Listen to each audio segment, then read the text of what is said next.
as a resource for other healthcare professionals, this book is useful because it gives a perspective, an optometric perspective into these cases, but in a way that psychology, speech pathology, occupational therapy, physiotherapy, a lot of other professions can read this book and say, okay, I can see how this clicks into what we're doing in our clinic. We collaborate a lot with OTs and speech paths because you can have reading issues that are both dysphonetic, so they're based in phonics. There really is an actual phonetic issue. That will be the child who will not spell station how it sounds.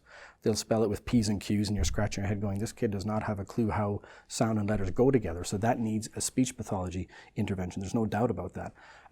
But if the child is persistently phonetically spelling, then the speech path is going to eventually hit a brick wall where they're saying, this kid's improved, I've helped them, I've gotten them from 1 out of 10 to 4 out of 10, but they seem to be hitting a brick wall.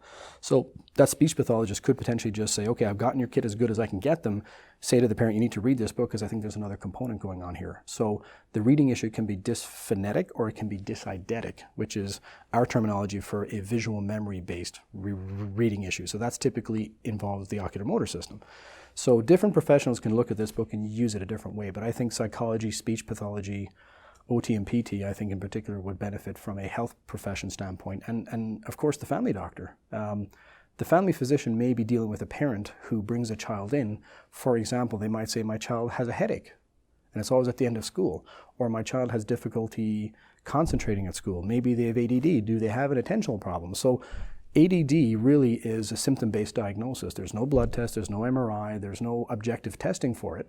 It's really a questionnaire, either the Conners Rating Scale, the DSM-5, and if you look at the symptoms of oculomotor dysfunction, just based on there's a paper published, I think it was 2005, where they showed that on the DSM-4, which is now the DSM-5, the DSM-4, 5 out of the 9 DSM criteria alone would be present in an oculomotor problem. So you've got more than 50% of the symptoms for ADD being triggered by an oculomotor type of problem.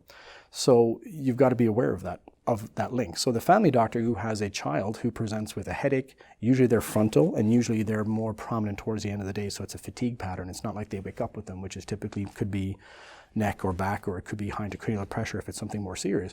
Usually if it's a fatigue effect, it's typically not there in the morning. It usually builds as the day goes on, and usually by the end of the day, the kids they have a fuse this short. And usually attentional issues are building as the day goes on. So it's usually pretty easy to spot these headache patterns. So I think a physician, I would assume that a lot of complaints of headaches in general with children that are not explained, it probably makes up a fair amount of cases that present to a family doctor's office.